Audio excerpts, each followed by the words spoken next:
নমস্কার বন্ধুরা, প্রতিমা সুস্বাদু রান্নাঘরে আপনাদের স্বাগত জানাই। আজকে আমি আপনাদের সাথে ময়দা আর সাথে ডিম দিয়ে নতুন ধরনের নতুন স্বাদের একটি রেসিপি শেয়ার করছি। এখানে আমি একটি পাত্র নিয়েছি ডিম ভেঙে নিচ্ছি। এখানে আমি দুটো ডিম নিয়েছি।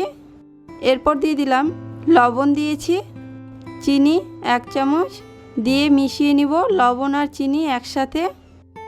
লবণ আর চিনি ভালো করে মিশিয়ে নিয়েছি। এরপর দিয়ে দিলাম 1 কাপ দুধ। এখানে আমি 250 গ্রাম দুধ দিয়েছি। দুধ দিয়ে একটু মিশিয়ে নিয়েছি।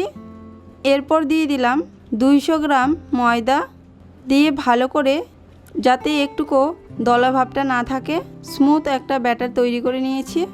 দেখুন বন্ধুরা, আপনাদেরকে দেখিয়ে দিচ্ছি কীরকম ঘনত্বটা রেখেছি ব্যাটারের। আর পরিমাপগুলো তো আমি বলেই দিলাম।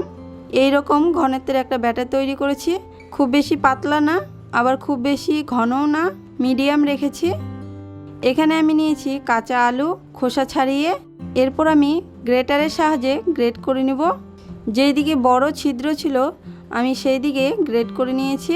মোটার দিকে দুটো আলুই আমি গ্রেট করে নিয়েছি। এরপর আমি জল থেকে তুলে নিব। জলগুলো চিপে নিংড়ে, এইভাবে আলু থেকে জল চিপে নিংড়ে নিয়েছিলাম ভালো করে, যাতে একটুকু জল না থাকে। জল থেকে তুলে নিয়েছি। এরপর আমি গ্যাসে ফ্রাই প্যান বসিয়ে দিয়েছি। দিয়ে দিলাম বড় চামচের 1 চামচ তেল, দিয়ে একটু নাড়াচাড়া করে নিয়েছিলাম। এরপর দিয়ে দিলাম পেঁয়াজ কুচি, দিয়ে হালকা করে ভেজে নিয়েছি। এরপর দিয়েছি কাঁচা লঙ্কা কুচি দুটো, দিয়ে আবারও নাড়াচাড়া করে ভেজে নিয়েছি। খুব বেশি লাল করে ভাজার প্রয়োজন নেই, হালকা করে ভেজে নিলেই হবে। এরপর দিয়েছি জিরা গুঁড়ো, লঙ্কা গুঁড়ো, ধনিয়া গুঁড়ো, গোলমরিচ গুঁড়ো, দিয়ে একটু নাড়াচাড়া করে মিশিয়ে নিয়েছি। এরপর দিয়ে দিলাম গ্রেট করে রাখা আলু। এরপর লবণ দিয়েছি। এরপর হলুদ গুঁড়ো দিয়ে নাড়াচাড়া করে মিশিয়ে নিব। এরপর আলু ভাজতে থাকবো নাড়াচাড়া করে। আলু ভালো করে ভেজে নিয়েছি। খুব বেশি সময় লাগে না বন্ধুরা, অল্প সময়ের মধ্যেই তৈরি হয়ে যায়। এরপর আমি গ্যাসে তাওয়া বসিয়ে দিয়েছি। ব্রাশ দিয়ে তাওয়াতে তেল ব্রাশ করে দিয়েছি। এরপর 1 হাতা ব্যাটার নিয়ে আমি তাওয়াতে দিয়ে দিলাম। হাতা দিয়ে এইভাবে ছড়িয়ে দিয়েছি। দেখুন বন্ধুরা, রুটির যে উপরটা ভেজা ভাব ছিল শুকিয়ে গেছে। এরপর পাল্টে দিব। 2 দিকে এইভাবে সেঁকে নিয়েছিলাম। এপিট ওপিট করে ভেজে নিয়েছি। এরপর নামিয়ে নিব। সবগুলোই একইভাবে তৈরি করে নিয়েছি। এরপর আমি একটা রুটি নিয়ে নিলাম। নিয়ে নেওয়ার পর রুটির উপরে 1 চামচ পুর দিয়ে দিলাম। এক সাইড থেকে তুলে এইভাবে ঢেকে দেব।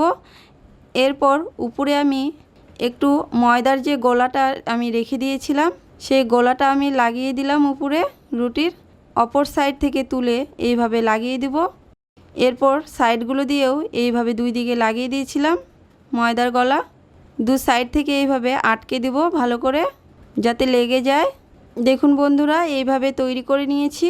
সবগুলোই এইভাবে তৈরি করে নিয়েছিলাম। এরপর তাওয়াতে আবারও তেল দিয়ে দিলাম। তেল গরম করে নিয়েছি। এরপর আমি একটা একটা করে দিয়ে দিলাম তাওয়াতে। দুটো দিয়েছি, একসাথে সবগুলো দিলে ভাজতে অসুবিধা হবে, তাই আমি দুটো করে ভেজে নিয়েছি। দুটো করে ভেজে নেব। কিছুক্ষণ পর পাল্টে দিয়েছিলাম এইভাবে। এপিট ওপিট করে 2 দিকেই ভেজে নিয়েছি। 2 সাইডেই এইভাবে চেপে চেপে ভেজে নিলেই তৈরি হয়ে যাবে। দেখুন বন্ধুরা, ভাজা হয়ে গেছে খুব সুন্দরভাবে। এখন নামিয়ে নিব। 2 দিকেই ভাজা হয়ে গেছে ভালো করে। দেখুন দেখতে কত সুন্দর হয়েছে নাস্তাগুলো। খেতেও কিন্তু দারুণ হয়েছিল। ঘরে থাকা সামান্য কিছু উপকরণ দিয়ে এইভাবে চটজলদি এই নাস্তা রেসিপিটা তৈরি করে নিতে পারেন। আজকের রেসিপি ভালো লাগলে লাইক, শেয়ার, কমেন্ট করতে ভুলবেন না। আর আমার পরিবারে আপনি নতুন সদস্য এসে থাকলে সাবস্ক্রাইব করার অনুরোধ রইল। পাশে থাকা বেল আইকনে ক্লিক করে দেবেন নতুন ভিডিওর নোটিফিকেশন সবার প্রথমে পাওয়ার জন্য। আর আজকের রেসিপি কেমন লাগলো জানাতে ভুলবেন না।